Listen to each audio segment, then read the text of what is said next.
जय हिंद दोस्तों, बहुत बहुत स्वागत है हमारी इस इन्फॉर्मेटिव वीडियो के अंदर। दोस्तों, अगर आप कहीं पर भी सैलरी कमा रहे हैं या इनकम कमा रहे हैं और जितना आपका टैक्स बनता है वो टीडीएस के तौर पर काटा जा चुका है, अब साल खत्म होने के बाद में आपको फॉर्म 16 मिलता है, तब दोस्तों आप पैनिक हो जाते हैं कि ये मेरा टीडीएस क्यों कट गया है, ये सारा का सारा टीडीएस मुझे वापस चाहिए। फिर आप क्या करते हैं दोस्तों, फेक डिडक्शन और एग्जम्पशंस। 80C के अंदर 1.5 लाख रुपए, 80D के अंदर 1 लाख रुपए, होम लोन की छूट, सेक्शन 24 के अंदर HRA की छूट, बहुत तरह के एग्जम्पशंस वगैरह है, उसकी छूट दोस्तों आप यहां पे ले लेते हैं। लेकिन होता क्या है, पिछले 2-3 सालों से AI का जमाना है, टेक्नोलॉजी का जमाना है, अगर आप इनका इस्तेमाल करते हैं तो इनकम टैक्स डिपार्टमेंट भी पीछे नहीं रहता है। क्योंकि दोस्तों आपको पता होगा, पिछले 2-3 सालों से इनकम टैक्स डिपार्टमेंट किसी को भी 1 भी रुपए का एक्स्ट्रा या फेक रिफंड देने के लिए मना करता है। उसमें क्या हुआ दोस्तों, सेक्शन आपको पता होगा 143(2) के बहुत सारे लोगों को नोटिस आए थे, सेक्शन 144 के नोटिस आए थे। इसके बाद अगर ये आपको पता होगा, ये नोटिस कब इशू किए जाते हैं, मान लीजिए 1/4/23 से लेकर के 31/3/2024 वाला साल है, ये इसका जो नोटिस है दोस्तों 30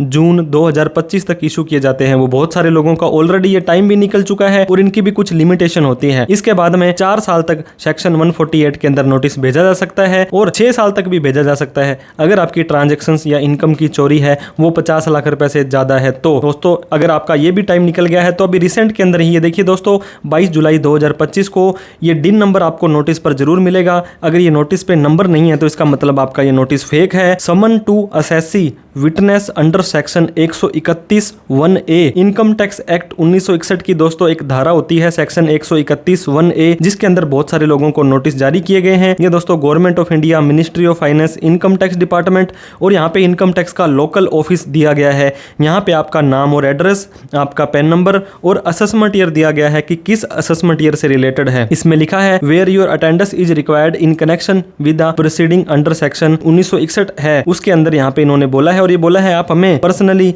या किसी भी ऑथराइज रिप्रेजेंटेटिव के माध्यम से बुक्स ऑफ अकाउंट्स डॉक्यूमेंट जो हमें स्पेसिफाइड कर रखा है वो हमें ला करके दो। अगर आप ऐसा नहीं करते हो तो 272(2)(1)C के अंदर आपको 10,000 रुपए तक की पेनल्टी और जुर्माना लगा देंगे। और इसके साथ में दोस्तों सेक्शन 144 बेस्ट जजमेंट असेसमेंट का हथियार तो इनके पास है ही है। तो आप अभी भी आपके पास मौका है। बहुत सारे लोगों को दोस्तों आपको पता होगा सेक्शन 139(8)A के अंदर अपडेटेड ITR, जिसे कि ITR U बोला जाता है, उसके अंदर बहुत सारे लोगों ने अपनी ITR भर दी है। जो फेक डिडक्शन ली थी उसको हटा करके जो भी टैक्स बनता है वो दे दिया था। और दोस्तों आपको क्या करना है, अभी भी आपके पास मौका है किसी अच्छे टैक्स प्रोफेशनल से जो आपको अच्छी सलाह दे, आपको 200-400 के लालच के लिए आपकी गलत रिटर्न ना भर दे वो। इसके अलावा आपको प्रॉपर मेंटेन आपके बुक्स ऑफ अकाउंट रखने हैं, जो भी डिडक्शंस और एग्जम्पशंस लेते हैं उसका आपको क्लेम रखना है। और कोई भी गलती आपसे हो जाती है तो अपडेटेड ITR 139(8)A में भर दें। दोस्तों लीगल रहें, लॉयल रहें, टेंशन फ्री रहें। थोड़ा सा अगर आपको इनकम है तभी तो टैक्स लगता है,